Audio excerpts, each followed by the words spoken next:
자, 맥동비 검사와 평류 강축비 검사에 대해서 한번 얘기해 봅시다. 맥동비 검사를 하는 데 있어서 두 가지의 전류 형태를 사용하게 되죠. 하나는 1ms의 맥동 시간 가진 걸 쓸 거고요. 또 하나는 100ms를 사용할 거예요. 우리 1ms가 뭐였죠? 이게 C치였죠? 그죠? 그러니까 최소한 이 정도에는 근수축을 유발하는 것이 보여야 너는 정상으로 쳐줄게 라는 그 수준이었던 거죠. 이때 요런 맥동 시간을 가지고 있는 전류로 자극했을 때 전류를 높이는 거죠. 전류 강도를.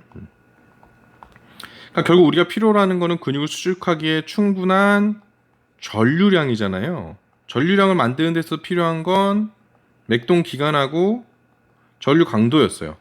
이게 전류 강도고 이게 맥동 시간이잖아요. 맥동 시간을 1ms와 100ms로 정해줬고요. 강도는 점점점 올리다가 언제 근수축이 일어나느냐라는 것을 측정하는 거예요. 자, 그럼 이 넓이를 넓히기 위한 방법이 이 두 가지를 증가시키는 거죠. 그럼 1ms와 100ms 중에 누가 더 커요? 100mm가 크죠? 그럼 전류 강도는 누가 더 작아도 될까요? 반대죠. 얘가 컸으니까 얘는 작아도 돼요. 전류 강도는 작아도 된단 말이지. 이게 정상적인 반응이라는 거죠. 그런데 1ms는 이 맥동기가 아까 얘기했잖아. C치라고. 이 정도 수준에서는 근육이 수축을 해야 된다고. 전류 강도를 조금만 넣어줘도. 그러니까 여기서 전류 강도를 좀 높이는 거야. 좀 높여. 그럼 근육이 수축하겠지.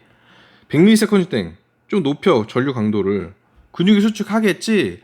그런데 얘는 정상이라고. 정상이니까 여기 조금만 높인 수치나 여기 좀 높인 수치나 이게 비슷하다는 얘기지. 정상이니까. 그림으로 보여줄까? 자, 정상의 강시곡선 어떻게 생겼어요? 이렇게 생겼죠?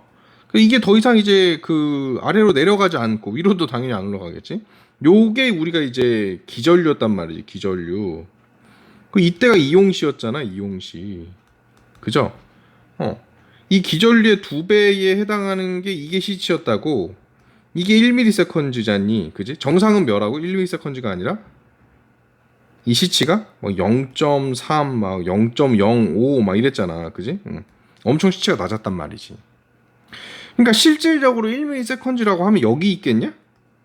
아니야, 이미 여기 있을 거라고. 이게 뭐 정상이 여기가 1ms고 여기가 100ms고 뭐 이러겠지, 그지? 정상이니까. 그럼 이때 1ms나 100ms나 이미 이용시보다 더 컸다고. 그러니까 전류 강도는 어때요? 쭉 따라가 보면 똑같죠, 두 개가. 그래서 정상일 때는 1대1 아니겠느냐 라는 거고, 이게 만약에 100ms는 어찌되었건 기전류잖아, 그지? 정상이라고 하면. 근데 이 사람 좀 노인이고 우리가 어찌되건 C치를 1ms로 정한 건 뭐야? 그 정도까지는 봐주겠다는 거 아니야. 그래서 봐주자고. 그러니까 기전류의 2배가 뭐야? 그때가 C치고 그게 1ms잖아. 기전류의 2배 곱하기 이때 이 100ms 때 한마디 이용실 한참 넘어간 다음에 기전류 2배니까 비율이 어떻게 나오겠냐? 100ms일 때는 이때가 x 값이면 그 2배면 여기 2x잖아.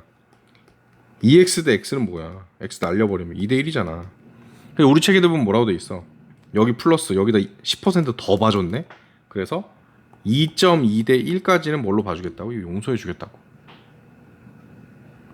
그지? 여기까지를 초과하진 않는다 라고 돼 있잖아요. 그죠?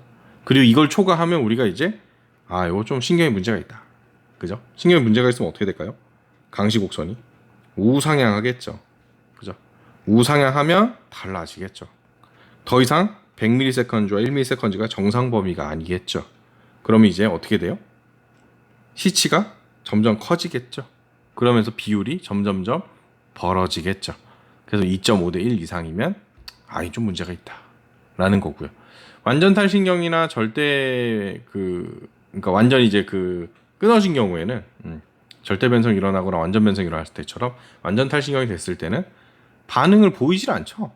그죠? 신경을 아무리 자극해봤자 근육이 반응을 보이지 않으니까 측정 자체가 안 되는 거죠. 그리고 평류 강축비 검사,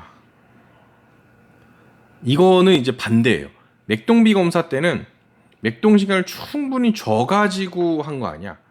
충분히 져가지고 했기 때문에 맥동비가 정상일 때는 1대1 용서할 수 있는 수준인 2대1 그리고 2.2대1까지는 최소한 넘어가지 않는다 뭐 이렇게 얘기했잖아요. 근데 평류 강축비 검사는 검사 자체를 뭘로 해요? 전류량으로 해요. 그래서 평류 강축비는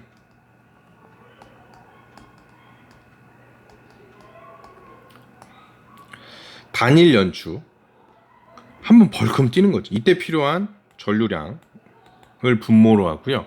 강축 이때는 당연히 전류량이 좀 더 많아야 되겠죠. 그죠? 이때 전류량을 나눈 비율 이걸 우리가 이제 그 평류 강축비 검사라고 하게 되는데 정상이라면 예민하니까 한번 뛰는 데까지는 굉장히 예민하게 반응하죠. 강축을 시키려면 좀 전류량이 그래도 좀 필요하죠. 그러다 보니까 좀 많은 전류량이 필요하단 말이야. 이 정상 얘기하고 있는 거야 지금. 그러니까는 비율이 한 3.5대 1에서 한 6대 1 정도. 그러니까 한마디로 단일 연축이 필요한 전류량이 한 4, 5배는 전류량을 줘야지 강축이 일어나더라 라는 거죠. 그만큼 단일 연축 때 예민하게 반응했다라는 겁니다. 그런데 탈신경이 되면 예민한가요? 자, 탈신경이 되면 예민하지가 않죠. 그러니까 단일 연축을 일어나는데 필요한 전류량이 어때요? 겁나 많은 거죠. 전류량이. 겁나 많은 전류량이 필요하니까 예민하지가 않아서.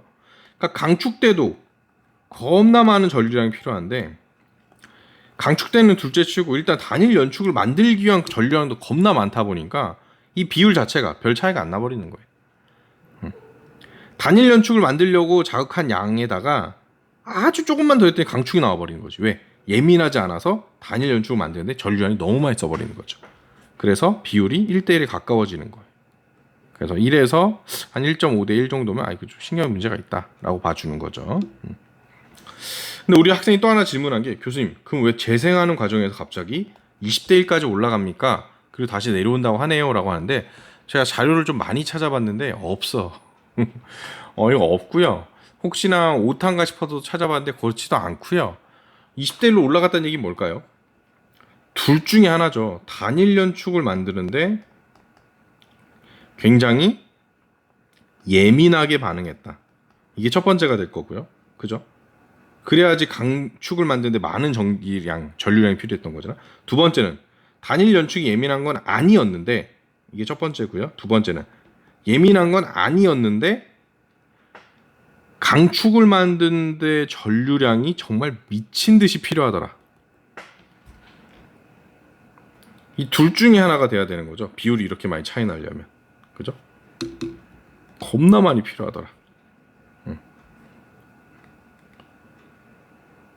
아니 뭐 둘 다도 괜찮겠다. 예민하면서 강축을 만들려면 전류량 엄청나게 필요하든가. 그죠? 그래야지 한 20대 1은 나오겠죠. 일단 단일 연축을 위해서 예민하게 반응한다. 이건 좀 아닌 것 같아. 그지? 그러면 강시곡선 검사 때도 얘가 정상보다도 더 좌하방에 있어야 되죠. 그렇지 않잖아요. 그러니까 예민하지 않단 말이지. 그럼 우리가 추측해 볼 수 있는 내용은 강축을 위한 전류량이 신경이 재생되는 과정에서 미친 듯이 많이 필요하다라는 건데 요거를 검사하는 원리를 좀 생각해 보면 그리고 신경 재생할 때 원리를 생각해 보면 이렇게 돼요. 신경이 재집에 될 때 좀 반응에 대해서 이게 자극에 대해서 반응이 좀 우르르 꿈틀꿈틀 막 이런 식으로 나타나거든. 그러니까 이게 관찰자 입장에서 이게 강축으로 보이기가 어려운 거죠. 강축으로 보이려면 완벽한 강축이 나타나야 되거든. 근데 신경 재집에 때는 이 얘네들이 벌레 기어가지고 우르르 꿈틀꿈틀 막 이렇게 나타나니까 야 이거 강축이야 뭐야? 이렇게 볼 수 있거든요. 그러니까 완벽하게 강축으로 판단할 수 있는 수축을 관찰하기 위해서는 전류량이 많이 필요했다. 신경 재집의 과정에서는 단일 연축은 지났지만 벌레처럼 꿈틀꿈틀 거리는 단일 연축은 아니지만 강축처럼 꾹 하고 강축처럼 보일 수 있는 과정까지가 좀 길다. 이렇게 판단이 되겠습니다. 근데 지금 방금 표현한 것처럼 애매하죠. 그러다 보니까는 최근엔 거의 사용하지 않고요. 그럼에도 불구하고 이걸 가리킨 이유는 뭡니까? 제대로 이해했나 학생들이 평가하기 너무 좋아요. 맥동비 검사 같은 경우에는 그 맥동 기간에 따른 전류 강도의 관계 이것을 제대로 하고 있나를 알 수 있고요. 평류 강축비도 단일 연축에 필요한 전류량과 강축에 필요한 전류량에 대한 관계, 정상일 때와 탈신경일 때 이거를 가리키기 너무 좋거든요. 실제 두 검사 모두 임상에서는 거의 안 쓰고 있다고 보시면 됩니다. 이거 듣고도 이해가 안 된다. 또 물어봐요. 근데 조금 구체적으로 뭐가 이해가 안 되는지. 그러면은 설명하기 좋은데 무조건 이해 안 다고 하면 사실은 알잖아. 교수들 날 포함해서. 그죠? 아닌 교수님들도 있겠지만 같은 말 반복할 가능성이 높거든. 어떤 부분이 이해 안 되는지 알려주시면 조금 더 쉽게 이해시킬 수 있도록 노력해 보겠습니다.